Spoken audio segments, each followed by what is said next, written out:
हम समाज में धर्म के साथ साथ राजनीतिक क्षेत्र में, क्योंकि मैं योग का काम पूरे देश में कर रहा हूँ लगभग 25 वर्षों से गुरुदेव का आशीर्वाद से, तो कैसे इसके माध्यम से समाज में जागरण लाएं और जो राजनीति को गलत रूप में देखते थे, जो राजनीतिक व्यक्ति इसको बाहर करो, धार्मिक व्यक्ति को अंदर करो।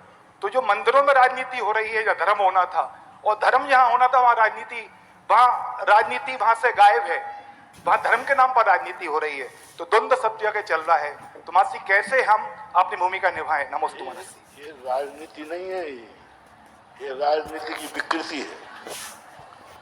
विकृति को यदि हम राजनीति कहते हैं तो राजनीति तो विकृति है।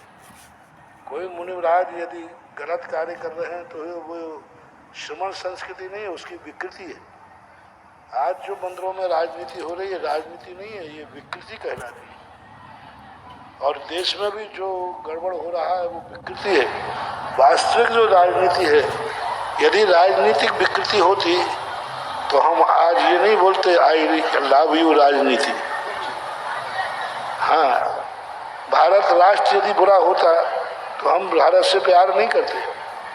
राजनीति बहुत अच्छी चीज है। जिंदगी जीने के लिए जितनी धर्म नीति जरूरी है उतनी राजनीति, राज अनीति लिखा है कि राजनीति लिखा है?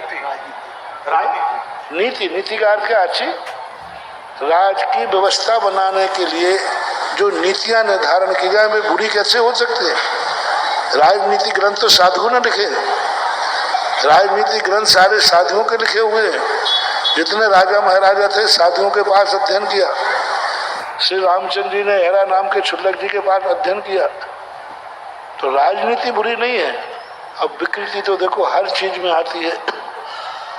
ऐसा कोई भी मार्ग नहीं है जिसमें अच्छाई और बुराई नहीं आती। मंदिरों में जो विकृति आ रही है, वो यदि सही राजनीति मंदिर में आ जाए तो कोई ऐतराज नहीं है। साधु को भी राजनीतिक होना चाहिए, साधु को भी राजनीतिक होना चाहिए। जैसे आज दोपहर में मैं था जी, मैं सुबह में राजनीतिक बन के बैठा था, आपको उपदेश दे रहा था। उपदेश देते समय साधु को सारी नीतियां अपनाना पड़ती। राजा आएगा तो राजनीति का उपदेश देंगे, गृहस्थ आएगा तो गृहस्थ धर्म का उपदेश देंगे, त्रियंच आएगा तो त्रियंच का उपदेश देंगे। सारे उपदेश आचार्यों ने ही तो दिए हैं। 80 मसी कृषि वाणिज्य का उपदेश किन्होंने दिया? आचार्यों ने दिया। ये शब्द हमें तो मालूम था ही नहीं कि कृषि कैसे होती है। आचार्य महाराज ने लिखा कि गृहस्थ को 80 मसी कृषि वाणिज्य करना चाहिए, ऐसा ऋषभ देव का उपदेश है। तो हमारे लिए अपनी धर्म नीति नष्ट ना हो और सामने वाले की राजनीति प्रवृत्ता आ जाए तो आज के समय में सबको राजनीतिक होना पड़ेगा। और अच्छी राजनीति के लिए सबको धर्म नेता होना पड़ेगा। दोनों एक दूसरे के पूरक रहे।